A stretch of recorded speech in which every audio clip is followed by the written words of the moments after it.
Well, what a magnificent time we had today, this evening.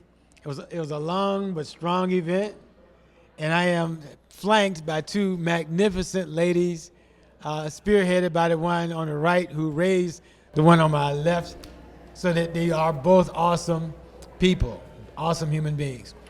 I'm here with Miss Jan Adams and Miss Ronnette Meyers, and we pulled a prank, a surprise, a good one on Miss Adams, because even Ronnette didn't know about the prank until this morning. Yes. And one of the things, we had this big cyber security ITAI symposium, and we had two awards to give away for excellence in federal government procurement. And I was like, that Jan Adams. The award isn't for the work you do and how well you do it, best in class. No, the award is based upon your community commitment, your service and community and commitment to your family. And I just couldn't think of anyone else. I pressed for two awards this year because I wanted you to specifically receive the second, and I didn't want to lay it on your daughter early, because I didn't want her to give it away. I'm like, I'm going to get Ronnette to get up here and cry her way through presenting this award to her mom that she knows that her mom deserves. And boy, Ronnette had a speech written out, and when she was finished, she also talked about Perrin J. Mitchell, who, if you don't know, he dove on a hand grenade to save his platoon, walked around with shrapnel in his body for the rest of his life. And one thing you guys didn't know is that all the people who received awards or accolades this evening were women who were in the military. Yes, I love that, absolutely. Did you pick that up? I did afterwards, yes, absolutely. Served our country. Exactly. Yes. And with honor. With honor. So let me just go back to you, Ms. Adams, because you have done, your daughter talks about you all the time, says so many great things about you. I'm like, nobody could be that great. But I figured, I said, well, they look at her, she's smiling all the time, so I see the sincerity. What makes Jan Adams so great? So what makes Jan Adams so great? Well, first of all, I don't think I'm so great. I do believe that greatness, of course, is in the eyes of the beholder, but to get to where I am, it takes a village. Yes. It took a village, and that village is still in existence. So I just try to surround myself with people who are as smart as or smarter than me. Right. But they always say, but we have a great leader, or we have a good leader. So Right. you've got to be able to lead these people in the right direction. So I just think what makes Jan Adams is my family, Yes. who are very important to me, and my people that I surround myself with, my team. Let me ask you this. Everybody talks about legacy. I'm going to leave my child a legacy. Did you have, as part of your legacy, your parents who influenced you to be so awesome? Oh, absolutely. My mother, she was a beautician. She converted the front porch of her house into a beauty salon so that she could raise 5 children and not have to leave home. Oh, wow, that's wonderful. So she, raised all of us, did a great job. I never really thought about entrepreneurship Yes. until later in life. And then when I did think about it and I look back and I'm like, oh, my mother actually laid the path. Yes. And set the stage for my future Awesome. life. And my father worked 44 years in a steel mill, I don't ever remember him missing a day of work. So Right. that was amazing to me. But yeah, I think my mother actually planted that seed. Awesome. And it grew into a magnificent tree. So Ronnette Meyers, Yes. tell me more about your mother and the impact she's had on you and your siblings. Oh, absolutely. Like she started off the conversation with my grandmother, instilling those entrepreneurial spirit within us. I remember I was 5 or 6 years old, and my grandmother was out on the front porch with her clients, making appointments, handling the money, making sure everybody was taken care of, gave great customer service. But she also taught me how to braid hair. So I started braiding hair for all the little girls in the community. Wow. Didn't know I was becoming an entrepreneur, Wow. right? Until later in life when my mom retired from the military and I was working for the federal government. And she got her first contract. She's a minority, female, service-disabled veteran. And her customer, eventually, when they gave her first contract for over $6 million, Wow. she said, I need you to quit that good government job and come help me run this business. Right. And so that's what I did. But I learned so much from her, from being a leader as she was in the military. She commanded so many people, and she rose to Chief Master Sergeant, which is one of the highest enlisted ranks in the Air Force. And you didn't see a lot of black women doing that in her time. I just don't see her yelling at anybody. Shouting Master Sergeant. That's Chief Master Sergeant. Chief Master. Yeah. Now you got to elaborate, expound on that. How did you get into that position? Well, in the Air Force, you test, and of course, you have to get good performance reports. Yes. You get the highest ratings on your performance reports, and you score high on your tests. Yes. You can make rank earlier Okay. than the norm. So I was older when I went in. So what I didn't say is I was married right after high school. I had 2 children. The marriage didn't work out. He was abusive. I left him. I moved into the projects, was on welfare with my 2 children. Oh my gosh. And when the kids went to school full time, I went to work full time because I could never envision myself living the rest of my life Like that. like that.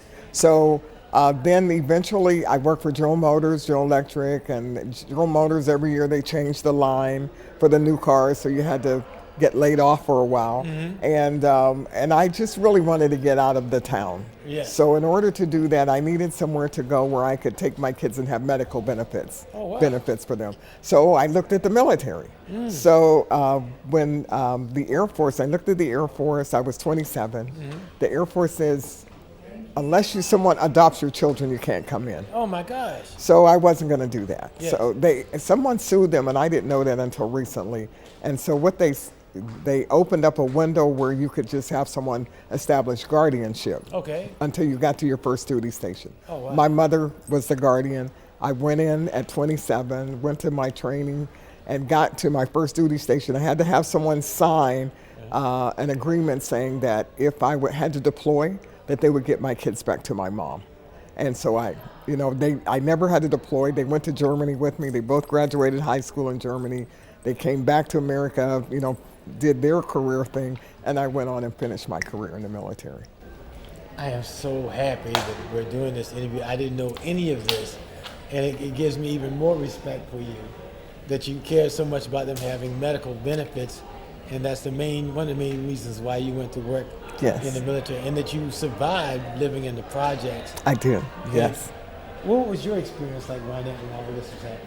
Well, I was young back then, but I loved growing up in Germany because it exposed me to so many different cultures and races, which helped me be more well-rounded when I came back to the United States. And it also helps me in business now because I can start a conversation with any and everybody. And from all that I've learned from her, I have been able to grow my business, right? Because of the relationships that she has built and walked me into rooms that I would never have been able to walk into without her guidance. And so her legacy is just so impactful in our family because not only am I an entrepreneur, my brother's an entrepreneur as well. Wow. So all of that has trickled down. And my mother and I have had these conversations about how do we create generational wealth and keep these legacy businesses going. And so we continue to strategize on that. And so now we're getting our children, her grandchildren, into the entrepreneurship world as well. That's quite impressive, man. So I know both of you are big community people. Are you doing something similar throughout the community as well?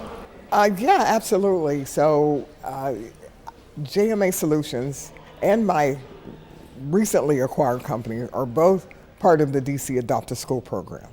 So JMA being in Southwest, I live in Southwest DC, we've adopted all the schools in Southwest. So, you know, we provide brunches for the teachers on Teachers Appreciation Week. We help fund the kids to go on field trips, take them up into the DC Tower since I have the connections with the FAA, and let them watch them control aircraft. And so we do a lot with the schools in both communities, and real happy about that. Plus, there's some other things that we do. Ronnette is involved as well. Absolutely. I would say, you know, we were in Ohio on Sunday and Monday. When we got back here last night, Monday night, we went home, grabbed backpacks and school supplies and delivered it to families in need last night before we even went home to rest, to help and make sure that families in the DC area had school supplies to go back to school with. So that's another commitment that we have with helping families who are in need, especially through the DC Adopt a School program. Yeah, the lady that we support, and I just really have to tell you real quickly about her, she had 2 children. She lived in the family housing area there in Southwest DC. Her sister had an alcoholic problem. She had 7 children.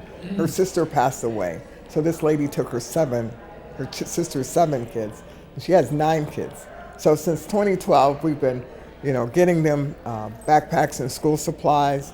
We've been paying for groceries for them. And now she has grandkids that they're still falling into that, you know, that rut of, you know, not working and being self-sufficient.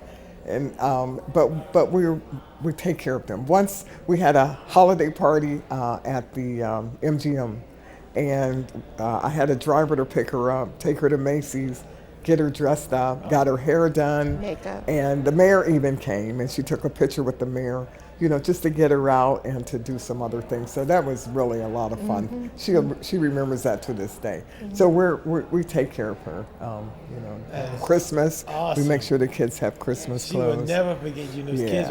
What do yeah. the kids call you? Well, we don't really know the kids. Well, we've met them a couple times, Yeah, a couple but times. they just like, oh, Miss Jan is coming to bring us some Yeah. stuff, and Miss Ronnette's coming to bring us some stuff. Yes, so they talk to her. She talks to them about us, so they know us, but they don't really know us. Okay. But we deal mostly with her, so yeah. That is something that is so special. And we just need enough of it. We don't have enough people doing stuff like that. I mean, we can cure all the problems in our community, in every community, Yeah. if we did more. It's biblical. Yes. It really is. Absolutely. You know, Yeah, for sure. I had a similar situation with my brother, my next to the oldest brother, became part of the Big Brothers program in Minnesota. And he had a low-level job as an accountant. Okay. And so he joined Big Brothers, and they said all these bad things about this kid, and just to see if my brother was discouraged. He became his big brother. This kid was related to Prince. It was his nephew, but Prince Right. didn't have any time for him. Okay. And basically what happened was he just helped him with his schoolwork and everything else. And now he's like his son. And every time there's a Christmas or Thanksgiving, Wow. he's there. He's a grandfather. He has 2 master's degrees. Amazing. In computer science. Amazing. And you know, it's just amazing. Yes. That's when I knew that when people can give back in full to the community, Yes. it works. Yes, absolutely. It does. You know? It does. And when you don't give back, then you're gonna always look over your shoulder with your kids saying, "I gotta keep my kids away from those guys." Yeah, for And sure. those are the ones who they end up involved with. Right. You know, the way we found her was every year we go to the schools that we support and ask the principal at Christmas time, are there any families that need extra help? Yes. Even at Thanksgiving, because we are part of Project Give Back. Yes, I like that. Yes, and we do the same at that time too. So we make sure that those families that the principals let us know about have a But good it sounds Christmas. like we need to create a Jan Adams foundation or award ceremony. You know, those who share the same spirit of Jan Adams. You know, because givers need to be duplicated. You know, you have to duplicate. The effort has to be duplicated in order for it to be impactful to the whole society. Or Right, Yes. right. You know, it's funny you say that because, you know, I don't do it for the fame or, you know, I do it because to me it's the right thing to do. From the heart. You know, and so when every now and then I'll post something on social media. Like we went to our hometown and gave out during COVID and Christmas time. We gave out like $50,000 worth of grocery store gift cards. People my were gosh. lined up the night before to get those gift cards, and I posted on social media, and a couple people said, "You know what? You remind me that I need to do more." Exactly. And that's the only reason I posted, because I want somebody else to think about helping somebody else. And doing more works. Yes. Yes, absolutely. It works. Yes. And because of that, we were awarded the Hometown Heroes Award for Youngstown, Ohio, our hometown. I keep hearing Yes. about Youngstown. That's awesome. They have boxers who come out. Oh, Boom Boom Man, Ray Boom Boom Man City. Yes. I want to wrap this up. I've learned more tonight about the two of you than I ever thought I would ever learn. I'm so happy we had this opportunity so we can have this opportunity. Because now I can go out here and set up an award ceremony properly, because we have a history behind it. You know, I was winging it up there because I didn't have the details. When you have the letters put in the boxes and not just have empty boxes, it makes more of a difference than anything else. I knew it was there. I just didn't know how much. Right. So I'm going to do my part to always put the spotlight on the givers in our community. And that way everybody can know, it won't be a secret, that hey, I'm not doing this because I want fame or money. It's something I'm supposed to do. It's my purpose. Absolutely. Absolutely. It's my purpose. Hence why I think it's so important what you do, Warren, because you bring together so many small businesses together to learn about what the government is doing and bringing that knowledge to industry and allowing us the opportunity to meet with them and express to them what it is that we do and how we can help the government to get to the next level or whatever that may be. So thank you so much for bringing cyber, AI, all the technology to all of us small businesses, and just your drive and passion to help us. You don't find so many people who actually want to do that just because you care, right? When you started your business council way back when, look what it's turned into today. You know, so yes. So thank you so much for all that you do. Pleasure. So we need to give you your flowers. Yes, You know, absolutely. while you can smell them, because Okay. you're an amazing person, and what you do is so fantastic, like Well, what you thank said. you so much. I don't know how keen I am on flowers, but Blue flowers. okay, blue one's okay. I'll take some flowers. So you received an award today. What did you think about that award? Well, first of all, I was caught off guard because I didn't expect it. But second of all, it came from my daughter, who I admire greatly, and the program that you put together to initiate it all is always amazing. So I'm extremely grateful and honored to accept the award because of what it entails, and I'm very appreciative of it. I am absolutely overwhelmed, and not just by you, but by her, and I'm sure her brother is the same. Yes. I am overwhelmed and extremely excited. I'm so happy to be in your presence, Thank you, Warren. and I am so happy that to find common givers. You know, our statement, our saying in networking is, givers gain the most. Not just in networking, but in life. You have so many takers. True. And they find ways to extort things out of people. They find ways to Yes. elevate themselves, but eventually they crash. You can't keep being and doing bad Right. and expecting to succeed all the time. Right. The people who succeed in the end are those who give the most. What's that old saying? If you walk around with your hand closed all the time, you can't receive Exactly. your blessings. But if you walk around with your hand open, you know, good things will come to you. or something. Exactly. So I got the real givers. I like being around real givers. And I know that I'm going to have this microphone again, one similar to it. And you're going to have the little mics on you, and we're going to talk some more about all your successes. Thank Not you. in making money, but in how you give to others. Well, thank you. Thank you so much. Thank you. Thank you. Appreciate it.